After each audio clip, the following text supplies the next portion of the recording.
Hello बच्चों, welcome back to my channel. कैसे हैं आप सब लोग। आज की वीडियो में मैं आप लोगों के लिए कंपनी लॉ या फिर company law and secretary practice के एमसीक्यू क्वेश्चंस लेकर के आई हूं। मैंने पहले भी इस पर वीडियोस डाली हुई हैं। अगर आपने नहीं देखी है तो उसका लिंक आपको इस वीडियो के डिस्क्रिप्शन में मिल जाएगा या फिर मैं बटन में दे दूंगी, आप वहाँ से चेक कर लीजिएगा। इसके अलावा आपको मेरे चैनल पर और भी सब्जेक्ट जैसे कॉस्ट अकाउंटिंग है, इनकम टैक्स है, ऑडिटिंग है, फाइनेंशियल अकाउंटिंग है, मैनेजमेंट अकाउंटिंग है और भी बहुत से सब्जेक्ट पर एमसीक्यूज वीडियो मिल जाएंगी। किसी और सब्जेक्ट पर अगर आप एमसीक्यूज वीडियो चाहते हैं तो सब्जेक्ट का नेम मुझे कमेंट कर दीजिएगा। और चैनल पर नए हैं और सब्सक्राइब नहीं किया है तो जल्दी से पहले चैनल को सब्सक्राइब कर दीजिए, नोटिफिकेशन बेल को भी जरूर ऑन कर दीजिएगा और ज़्यादा से ज़्यादा फ्रेंड्स साथ वीडियो को शेयर कर दीजिएगा। आइए शुरू करते हैं। पार्षद सीमा नियम परिभाषित है धारा 256 में, धारा 3 में, धारा 2 में, धारा 4 का में। तो क्वेश्चन से पूछा जो पार्षद सीमा नियम है वो कहाँ पर प्रभाषित है। आप ये कह सकते हैं कि पार्षद सीमा नियम किस धारा के अंतर्गत, जो कंपनी अधिनियम है उसकी किस धारा के अंतर्गत दिया गया है। तो वो दिया गया है धारा 256 में। तो यहाँ पर करेक्ट आंसर हो जाएगा ऑप्शन ए। नेक्स्ट क्वेश्चन लेते हैं। पार्षद सीमा नियम के उद्देश्य वाक्य में परिवर्तन के लिए आवश्यक है विशेष प्रस्ताव, केंद्र सरकार की लिखित स्वीकृति, रजिस्ट्रार का आदेश, इनमें से सभी। आपको पता ही होगा कि जो पार्षद सीमा नियम होता है उसके कुछ वाक्य होते हैं, उद्देश्य वाक्य होता है, पंजीकृत कार्यालय वाक्य होता है, कई तरह के वाक्य होते हैं। तो उसका जो उद्देश्य वाक्य है उसमें अगर हम परिवर्तन करना चाह रहे हैं तो उसमें किस तरह के प्रस्ताव की जरूरत होती है कि विशेष प्रस्ताव देना है, केंद्र सरकार की लिखित स्वीकृति हमें चाहिए होगी, रजिस्ट्रार का आदेश या फिर ये सभी। तो उसके लिए हमें रजिस्ट्रार का आदेश लेना अनिवार्य होता है। उद्देश्य से डिपेंड ये करता है ना कि हम ये देखते हैं पार्षद सीमा नियम हमारे ये बताता है कि क्या कार्य हम करेंगे या हम कहाँ तक हमारा कार्य क्षेत्र होगा, कौन कौन से कार्य हमें करने हैं, कौन से नहीं करने हैं। तो वो उद्देश्य से प्रकट हो जाता है, उद्देश्य इसमें ही आता है। तो इसलिए हमें रजिस्ट्रार का अनुमति लेनी, उसका आदेश लेना जरूरी हो जाता है उसमें परिवर्तन करने के लिए। तो यहाँ पर करेक्ट आंसर है ऑप्शन सी। नेक्स्ट क्वेश्चन लेते हैं। एक ही शहर में एक स्थान से दूसरे स्थान पर रजिस्टर्ड कार्यालय में परिवर्तन के लिए आवश्यक है संचालक मंडल का प्रस्ताव, विशेष प्रस्ताव, केंद्र सरकार की लिखित स्वीकृति या फिर ये सभी। तो क्वेश्चन में पूछ रहा है कि अगर एक ही शहर में, यानी कि राज्य भी वही रहेगा, शहर भी वही रहेगा, एक ही शहर में हम एक स्थान से दूसरे स्थान पर अपना रजिस्टर्ड कार्यालय ले जा रहे हैं, तो वहां पर हमें किसकी अनुमति लेने की आवश्यकता होगी या फिर क्या कार्य हमें करना होगा कि संचालक मंडल को प्रस्ताव देना होगा, विशेष प्रस्ताव हम दें, केंद्र सरकार की लिखित स्वीकृति लें या फिर ये सभी।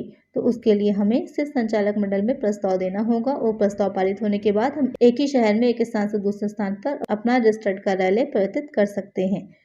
नेक्स्ट क्वेश्चन आ जाएगा। रजिस्टर्ड कार्यालय के स्थान परिवर्तन की सूचना देनी चाहिए अधिकरण को, रजिस्ट्रार को, प्रवर्तकों को, संचालक मंडल को। कि रजिस्टर्ड कार्यालय में अगर किसी तरह का हम परिवर्तन कर रहे हैं, उसके स्थानीय परिवर्तन कर रहे हैं, तो उसकी सूचना हमें किसे देनी पड़ेगी।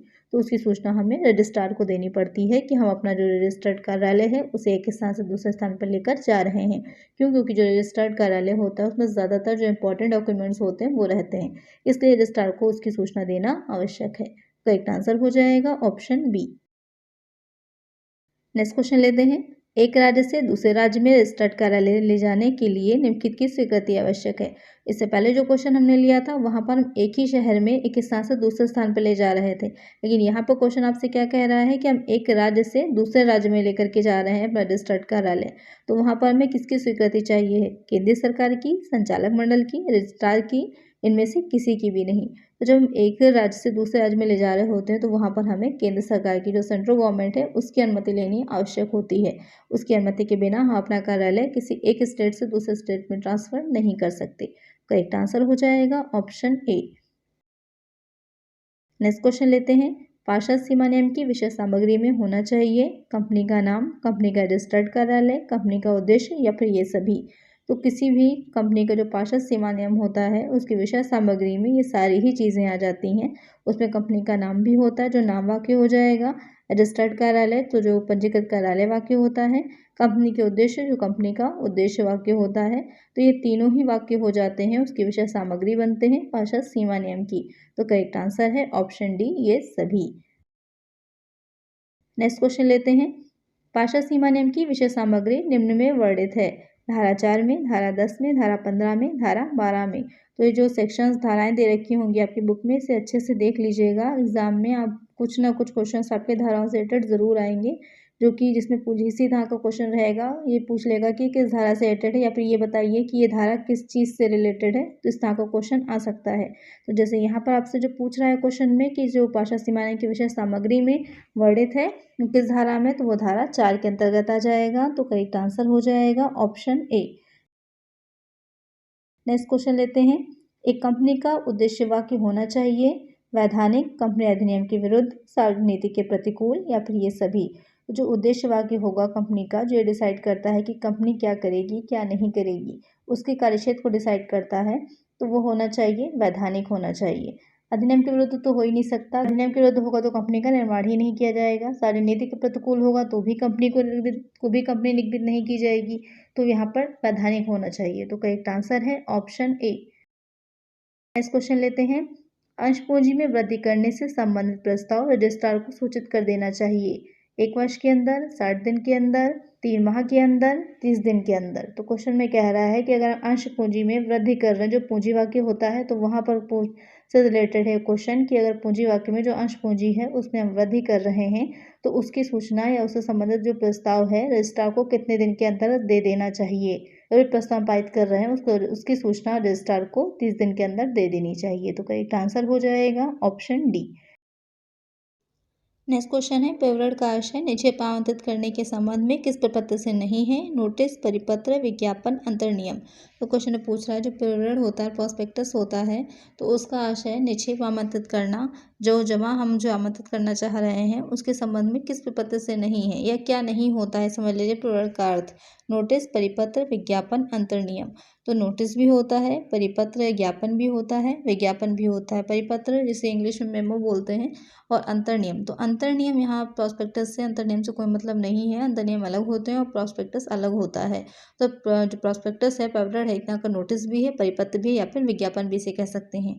तो यहाँ पर जो करेक्ट आंसर है वो हो जाएगा ऑप्शन डी, अंतर्नियम। नेक्स्ट क्वेश्चन है। शेल्फ विवरण की वैधता की अवधि है 1 वर्ष, 3 माह, 30 दिन, 3 वर्ष। क्वेश्चन में पूछ रहा है जो शेल्फ विवरण जारी किया जाता है तो उसकी वैधता की अवधि कितनी होती है? तो वो अवधि होती है 1 वर्ष की, 1 ईयर की। तो करेक्ट आंसर हो जाएगा ऑप्शन ए। और शेल्फ विवरण होता क्या है? तो जो शेल्फ प्रोस्पेक्टस होगा, तो कोई कंपनी अगर है वो किसी भी एक निर्धारित अवधि में अलग अलग समय पर जो एक से अधिक बार प्रतिभूतियों को जनता को निर्मित करना चाह रही है, तो वो बार बार नया विवरण जारी नहीं करती है, रजिस्ट्रार के पास दर्ज नहीं कराती। जो पहली बार उसने विवरण भेजा होता है, प्रोस्पेक्टस भेजा होता है, उसे ही मान लिया जाता है बाकी बार के लिए भी। तो वही विवरण क्या कहलाता है? शेल्फ विवरण कहलाता है। नेक्स्ट क्वेश्चन है। विवरण जनता के लिए जारी करने से पूर्व किसको भेजा जाता है? अधिकरण, ट्रिब्यूनल के पास, सेबी के पास, रजिस्ट्रार के पास, कंपनी सचिव के पास। तो क्वेश्चन पूछ रहा है जो प्रोस्पेक्टस होता है वो जनता को जारी करने से पहले किसको भेजा जाएगा? रजिस्ट्रार के पास भेजा जाएगा, सेबी को या कंपनी सचिव को या फिर ट्रिब्यूनल को। तो भेजा जाता है रजिस्ट्रार के पास। जब जो कंपनी का निगमन होना होता है तो वहाँ पर जो कंपनी का इनकॉर्पोरेशन हुआ कराया जाता है, तो वहाँ पर जो उसका पाशा सीमा नियम है, अंतर नियम है, प्रोस्पेक्टस है, ये सारी चीज़ें क्या होती हैं, कंपनी के जो रजिस्ट्रार होते हैं उनके पास भेजी जाती है। उसके बाद ही कंपनी का निगमन होता है। तो यहाँ पर जो विवरण होगा वो जनता को भेजने से पहले रजिस्ट्रार के पास भेजा जाता है। करेक्ट आंसर हो जाएगा ऑप्शन सी। नेक्स्ट क्वेश्चन है। एक विशेष प्रस्ताव वह होता है जिसे सामान्य बैठक में पास किया जाता है साधारण बहुमत से, 2/3 बहुमत से, 3/4 बहुमत से, इनमें से कोई नहीं। तो जो विशेष प्रस्ताव होगा जो किसी सामान्य बैठक में या सामान्य सभा में पारित किया जा रहा है, तो वहाँ पर उसके लिए जो बहुमत होता है 3/4 बहुमत, 3/4 बहुमत होना अनिवार्य है। अगर 3/4 बहुमत नहीं है, जो उपस्थित सदस्य संख्या होगी उसका, तो वहाँ पर विशेष प्रस्ताव पारित नहीं किया जा सकता। तो एक आंसर यहाँ पर हो जाएगा ऑप्शन सी। नेक्स्ट क्वेश्चन लेते हैं। एक विशेष संकल्प या विशेष प्रस्ताव की आवश्यकता नहीं है एक कंपनी का नाम बदलने में, एसोसिएशन के लेख को बदलने में, शेयर पूंजी को कम करने में, शेयर पूंजी को बढ़ाने में। तो क्वेश्चन पूछ रहा है जो विशेष प्रस्ताव होता है कब नहीं जारी किया जाता है, कब उसकी आवश्यकता नहीं पड़ती है। विशेष प्रस्ताव की कौन सी स्थिति है इन 4 ऑप्शंस में से जहाँ पर हमें एक सामान्य प्रस्ताव से काम चल जाएगा, विशेष प्रस्ताव पारित करना नहीं पड़ेगा? तो जब हम शेयर पूंजी बढ़ा रहे होते हैं, अंश पूंजी की राशि को बढ़ा रहे होते हैं, तो वहाँ पर हमें विशेष प्रस्ताव पारित करने की आवश्यकता नहीं होती। अगर हम घटा रहे होते हैं तो वहाँ पर जो हमारे अंशधारी होते हैं, शेयर होल्डर्स होते हैं, उनके हितों को प्रभावित करती है वो चीज़, इसलिए वहाँ पर हमें विशेष प्रस्ताव पारित करना पड़ता है। लेकिन अगर हम बढ़ा रहे हैं तो वहाँ पर उसकी ज़रूरत हमें नहीं पड़ेगी। तो एक आंसर हो जाएगा ऑप्शन डी। नेक्स्ट क्वेश्चन है, कोई व्यक्ति इससे अधिक कंपनियों का संचालक नहीं हो सकता। 1, 5, 10, 20। तो इसका आंसर आप लोग को मुझे कमेंट करना है कि एक व्यक्ति अधिकतम कितनी कंपनियों का संचालक हो सकता है। इसका करेक्ट आंसर मैं आप लोग को नेक्स्ट वीडियो में बताऊंगी। आज की वीडियो में इतना ही, मिलते हैं नेक्स्ट वीडियो में कुछ और नए क्वेश्चंस के साथ। अगर वीडियो अच्छी लगी हो तो लाइक कर दीजिए, चैनल पर नए हो तो सब्सक्राइब कर दीजिएगा, नोटिफिकेशन बेल को भी जरूर ऑन कर दीजिएगा और ज़्यादा से ज़्यादा फ्रेंड्स के साथ वीडियो को शेयर कर दीजिएगा। मिलते हैं नेक्स्ट वीडियो में। Thank you.